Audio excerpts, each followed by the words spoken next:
రాష్ట్ర వ్యాప్తంగా తెల్లవారుజాము నుంచే పింఛన్ల పంపిణీ. నెల్లూరు 11వ డివిజన్ ఎన్టీఆర్ నగర్లో పెన్షన్ పంపిణీ చేసిన మంత్రి డాక్టర్ పొంగూరు నారాయణ. జోరు వర్షంలో సైతం లబ్ధిదారుల ఇంటికి వెళ్లి పెన్షన్ అందజేసిన మంత్రి. కూటమి ప్రభుత్వం అధికారంలోకి వచ్చిన తర్వాత మూడోసారి పెన్షన్ల పంపిణీ. 1వ తారీఖు అధికారులకు సెలవు కావడంతో ముందు రోజే పెన్షన్ల అందజేత. సంవత్సరానికి 36,000 కోట్ల రూపాయల పెన్షన్ల పంపిణీ. రాష్ట్రంలో లోటు బడ్జెట్ ఉన్నప్పటికీ ఇచ్చిన మాటకు కట్టుబడి ఉన్న కూటమి ప్రభుత్వం. గత ప్రభుత్వంపై తీవ్రస్థాయిలో విరుచుకుపడ్డ రాష్ట్ర పురపాలక శాఖ మంత్రి డాక్టర్ పొంగూరు నారాయణ. అందరికీ నమస్కారాలండి. ఈరోజు రాష్ట్రంలోని అన్ని జిల్లాల్లో, అన్ని మండలాల్లో ఈరోజు అధికారులు యాక్చువల్గా ఇంటింటికి పోయి తెల్లవారుజాము 6 గంటల నుంచే పెన్షన్స్ ఇస్తున్నారు. ఈ తెలుగుదేశం ప్రభుత్వం వచ్చిన తర్వాత ఇది ఇవ్వటం మూడోసారి. అయితే ప్రతి నెల 1వ తేదీ ఇవ్వాలని ముందు ముఖ్యమంత్రి గారు నిర్ణయించారు. తెల్లవారు 6 నుంచే స్టార్ట్ చేయాలని, అది కూడా డోర్ టు డోర్ పోయి ఇవ్వాలని. అయితే రేపు 1వ తేదీ అంటే రేపు ఆదివారం వచ్చింది. అయితే ఆదివారం 1వ తేదీ వచ్చింది, అధికారులకు సెలవు. ఆ రోజు వాళ్ళని ఇబ్బంది పెట్టకూడదు, ఏం చేయాలని కొందరు నాయకులు సూచించిన తర్వాత ముఖ్యమంత్రి గారు ఒకటే అన్నారు. అందరూ అయితే 2వ తేదీ ఇస్తామన్నారు. 2వ తేదీ ఇస్తాం అని నాయకులు సూచిస్తే ముఖ్యమంత్రి గారు ఒకటే అన్నారు, మనం 1వ తేదీ ఇస్తానన్నాం, మాట తప్పకూడదు.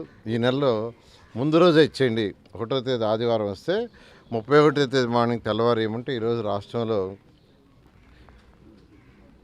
అన్ని జిల్లాల్లో, అన్ని మండలాల్లో ఈరోజు తెల్లవారు 6 నుంచే స్టార్ట్ అయింది. వాళ్ళ ఆనందానికి హద్దులు లేవు. ఒక పక్క వర్షం పడుతుంది, గొడుగులు వేసుకొని యాక్చువల్గా ఈరోజు అధికారులు, నాయకులు ఇస్తున్నారు. నేను వాళ్ళందరినీ అప్రిషియేట్ చేస్తున్నా. తెల్లవారు 6 నుంచే స్టార్ట్ చేశారు. వాళ్ళ యొక్క ఆనందానికి హద్దులు లేవు. ఈరోజు నిజంగా చెప్పాలంటే 36,000 కోట్ల రూపాయలు సంవత్సరానికి అవుతుంది. 36,000 కోట్లు అంతా ఇంత కాదు. లోటు బడ్జెట్, డబ్బులు లేవు, ఖజానా ఖాళీ, ఖజానా పూర్తిగా ఖాళీ. కేంద్ర ప్రభుత్వం ఇచ్చిన డబ్బులు కూడా గత ప్రభుత్వం రకరకాలుగా డైవర్ట్ చేసింది. ఉదాహరణకి మున్సిపల్ శాఖ, నా శాఖలో గత సంవత్సరం అంటే 2023-24 సంవత్సరానికి గాను మొదటి 6 నెలలకి మార్చి నుంచి సెప్టెంబర్ దాకా 454 కోట్లు ఇచ్చి అది మున్సిపాలిటీస్కి ఇవ్వమంటే దాన్ని కూడా వాడేశారు. ఎట్లా వాడేశారో కూడా తెలియదు. అవి మున్సిపాలిటీస్కి, లోకల్ బాడీస్కి కేంద్ర ప్రభుత్వం ఇచ్చేది. మనకు రావాల్సిన ఈ జిఎస్టీ వాటిలో రావాల్సిన 43% రేషియోలో లోకల్ బాడీస్కి ఇస్తారు. వాటిలన్నీ వాడేశారు. 454 కోట్లు మున్సిపాలిటీస్కి ఇవ్వాల్సింది దాన్ని వాడేశారు. 900 కోట్లు పంచాయతీ డిపార్ట్మెంట్కి ఇవ్వాల్సింది అది వాడేశారు. అయితే ముఖ్యమంత్రి రాగానే ఫస్ట్ లోకల్ బాడీస్ స్ట్రెంగ్త్ కావాలి. పంచాయతీలు కావచ్చు, ఇటు అర్బన్ కావచ్చు, మున్సిపల్ కార్పొరేషన్స్ అయినా, మున్సిపాలిటీస్ అయినా, నగర పంచాయతీ అయినా స్ట్రెంగ్త్ కావాలి. వాళ్ళకి అనేక సమస్యలు ఉంటాయి. రోడ్లు, డ్రైన్స్, వాటర్, డ్రింకింగ్, ఎలక్ట్రిసిటీ అనే ఉద్దేశంతో ముఖ్యమంత్రి గారు ఈరోజు ఖజానా ఖాళీ అయిన 454 కోట్లను ఈరోజు మున్సిపల్ శాఖలో ఉండే అర్బన్ బాడీస్కి రిలీజ్ చేశారు. ముఖ్యమంత్రి గారికి ఈ రాష్ట్ర ప్రజల తరఫున నేను ప్రత్యేకంగా ధన్యవాదాలు తెలియజేస్తున్నాను. అదేవిధంగా మళ్ళీ ఇంకొక ఇన్స్టాల్మెంట్ త్వరలో రాబోతుంది. అంటే ఈ ఇచ్చిన లాస్ట్ మార్చి నుంచి సెప్టెంబర్ దాకా ఇచ్చిన ఏదైతే 454 కోట్ల కేంద్రం ఇచ్చిందో దాన్ని మున్సిపాలిటీస్కి కానీ వాళ్ళ అకౌంట్లో వేస్తే ఇమీడియట్గా కేంద్ర ప్రభుత్వం మరొక 454 కోట్లు ఇస్తుంది. అది ఎప్పుడుది? లాస్ట్ సెప్టెంబర్ టు మన మార్చి వరకు. వాళ్ళది రిలీజ్ చేస్తేనే మళ్ళీ మున్సిపల్ అకౌంట్స్లో వేస్తే మొన్న మార్చి నుంచి సెప్టెంబర్ దాకా మళ్ళీ ఇంకో 454 వస్తుంది. దీనికి ఏ మ్యాచింగ్ ఫండ్ లేదు. అసలు మ్యాచింగ్ ఫండ్ లేదని ఎవరు వదులుకోరు.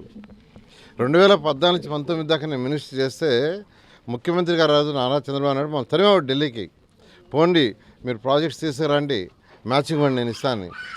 అసలు మ్యాచింగ్ ఫండ్ అవసరం లేని వాటికి యాక్చువల్గా వాడు వదిలేశారంటే అసలు గత ప్రభుత్వంలో ఫైనాన్షియల్ డిసిప్లిన్ లేదు.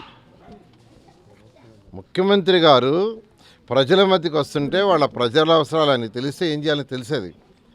గత ముఖ్యమంత్రి ప్రజల్లోకి రాలా, ఆయన కేవలం ఇంట్లోనే కూర్చున్నాడు.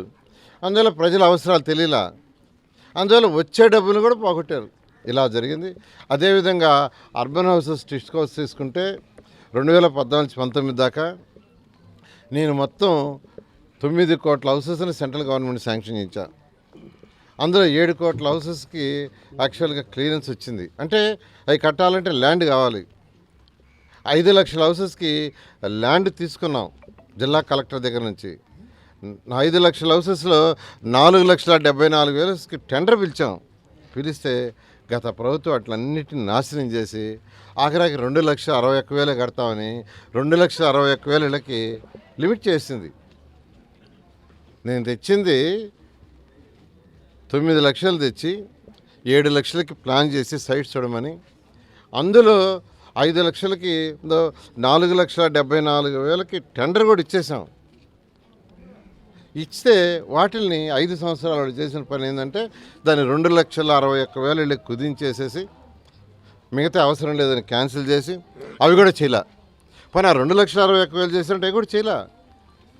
మేమేదైతే పూర్తి చేసినామో అవే 2014-19 దాకా ఇలా గత ప్రభుత్వం అన్ని వ్యవస్థల్ని సర్వనాశనం చేసింది. పరిపాలన తెలియక గత ముఖ్యమంత్రి ఒక ఈగోతో ఎవరిని అరెస్ట్ చేస్తామా, ఎప్పుడు జైల్లో పెడతామా, ఎవరిని ఏం చేస్తామనే ఆలోచన తప్పితే సపరిపాలన అంటే పేదలు నిరుపేదలకు సంక్షేమ పథకాలు చేయాలి, అదేవిధంగా యువతను దృష్టిలో పెట్టుకొని డెవలప్మెంట్ చేయాలి. రెండు పోయినాయి. అయితే ఈరోజు మా ముఖ్యమంత్రి నారా చంద్రబాబు నాయుడు గారు రాగానే సంక్షేమానికి పెద్దపీట ఇస్తూ అదేవిధంగా యువతను దృష్టిలో పెట్టుకొని ముందుకు తీసుకుపోవటం చేశారు. ఈరోజు నెల్లూరులో 2014-19 దాకా under ground drainage system, drinking వాటర్కి 1,100 కోట్లతో నేను ప్రాజెక్ట్ తెచ్చాను. ఆల్మోస్ట్ 85%, 90% అయింది. ఆ బ్యాలెన్స్ గత ప్రభుత్వం ఆపేసింది. అండర్ గ్రౌండ్ సివరేజ్ అయితే అసలు టచ్ చేయలే. అండర్ గ్రౌండ్ డ్రైనేజ్ కానీ కంప్లీట్ అయింటే ఈ పక్కనుండే ఈ కాలువలో ఉండే మురికి అవసరం ఉండదు. అన్ని నీళ్లు భూమి లోపల వెళ్ళిపోయాయి, దోమలు ఉండవు. వర్షాకాలం మాత్రమే ఆ డ్రైన్స్ పని ఉండేది, వర్షం వచ్చినప్పుడు నీళ్లు పోవటానికి. దాన్ని ఈరోజు 11:30 గంటలకి మళ్ళీ స్టార్ట్ చేస్తున్నాం. డబ్బులు లేకపోయినా ఇంటర్నల్ డిపార్ట్మెంట్ అడ్జస్ట్ చేసి ఈరోజు దాన్ని టేకప్ చేయమని ఆ కన్సర్న్ నాడు పిలిచాను. ఈరోజు 11:30 దాన్ని స్టార్ట్ చేస్తున్నాం. మొత్తం 5 STPలు ఉన్నాయి. STP వైజు రూరల్లో ఒక STP, సిటీలో ఒక STP, 2 STPలు ఉండే దగ్గర 2 దగ్గర వర్క్ స్టార్ట్ చేయమన్నాను. 1 by 1 చేస్తూ ఏదైతే ఎలక్షన్లో ప్రజలకి చేసావో ఆ వాగ్దానం ప్రకారం దాన్ని కంప్లీట్ చేయడం జరుగుతుంది. ముందుకు బాగా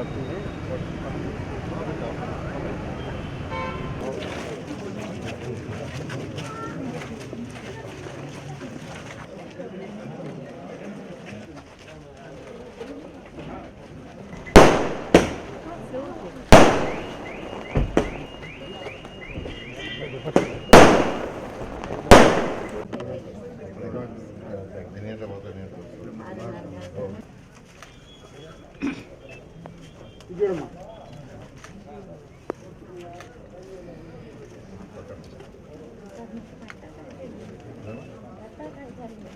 దీని లేవా? ఇది కూడా ప్రాబ్లం ఉంది.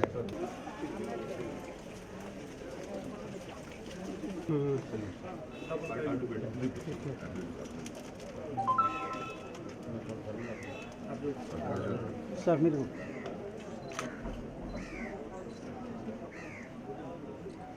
Okay sir.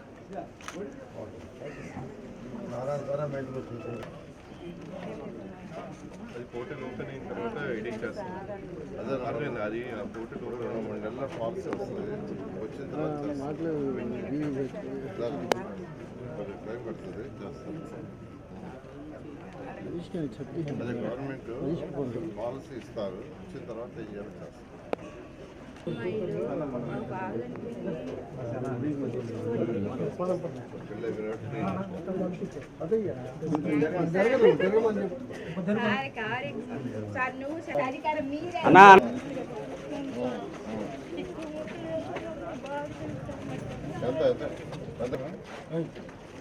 బాలకృష్ణ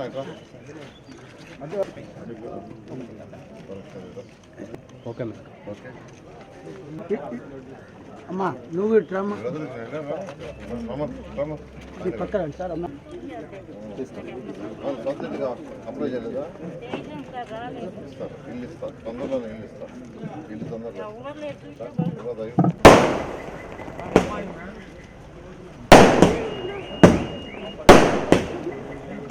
అన్నా